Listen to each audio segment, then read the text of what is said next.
Hello there, I'm Dr. Brian Buchanan, and I'll be presenting on behalf of myself and Dr. Darren Hudson. We're from the University of Alberta Department of Critical Care Medicine. We have no disclosures. Importantly, consent was obtained for all pictures and videos shown in the following presentation. I am a general critical care physician and flight transport physician with STARS Air Rescue. Dr. Darren Hudson also covers similar services, including neurological critical care. We're going to talk today about halo events and learning gaps.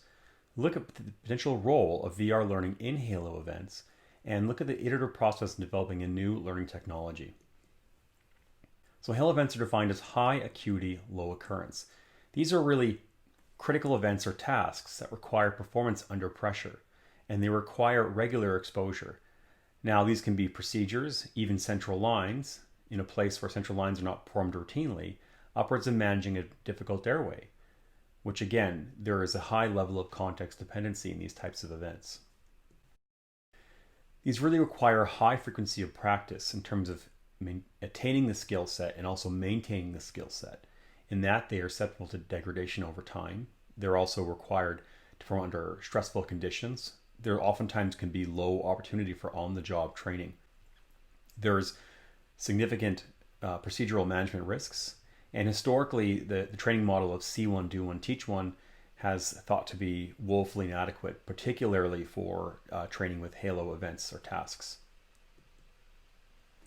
While the internet and YouTube hosts a variety of training resources, such as tutorials, instructional videos, published papers, textbooks, many lack immersion and are dissociated from the clinical context. In situ simulation can help address these gaps, but is really resource intensive and can be limited by space, time, COVID, which limits group gatherings. Attaining this skill can be challenging for learners, which require placing them in very high stressful environments. Maintaining the skill set can be even more difficult for practicing physicians who may be limited by geography in rural settings. So Dr. Hudson and I wanted to design immersive tutorials that could allow learners to experience real procedures and tasks in a critical care environment. We wanted to really enforce select elements of a task to help the learner better understand and visualize key data in a safe and non-threatening environment. What this is not is a replacement for psychomotor or tactile learning.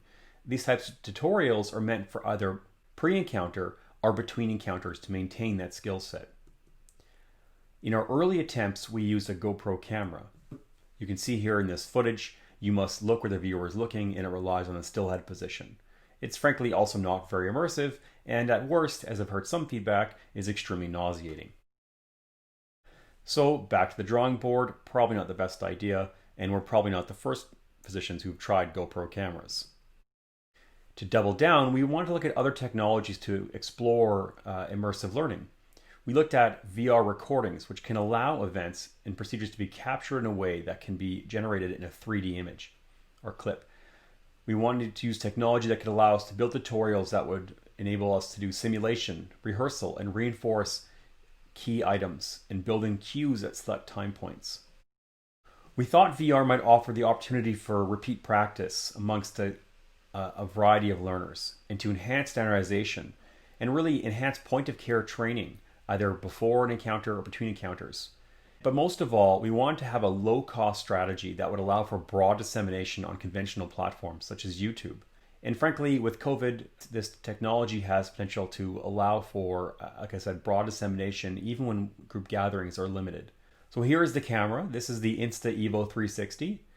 This camera was $600 and purchased with some grant money. This camera does 2 different recordings in 2 different views, slightly offset to generate a final picture that's blended as a 3D image, which can be viewable in any headset such as Oculus or HTC, for example. You can see here that there is split footage. Now this footage will be combined. It is slightly offset to generate a 3D field. Now with this kind of recording, you have to be particularly careful of your point of view. This video, for example, looks relatively reasonable, but if you were to don a VR headset, you would see that you are in fact placed squarely in the proceduralist's armpit. So of course, point of view has to be taken into consideration, and we went through multiple iterations to finally develop what you can see here is placing the camera squarely on a fixed mount and on a pole that's covered in a sterile drape. This prevents movement to the camera, which can nauseate viewers. Here's an example of the footage. The viewer can look throughout the 180-degree field from the camera, even while the procedure is happening, which can allow them to look at a bunch of different cues in the environment and gives them a sense of their spatial awareness. They can also pinch to zoom, and you'll notice that there is fairly high quality footage here at 5.7K. Next, we want to build in some interactivity, and using a combination of software products, we've been able to embed questions along the way. This next step in the procedure, let's review the anatomy for insertion of a central venous line into a jugular vein. Can you please describe the relationship of the carotid artery to the internal jugular vein?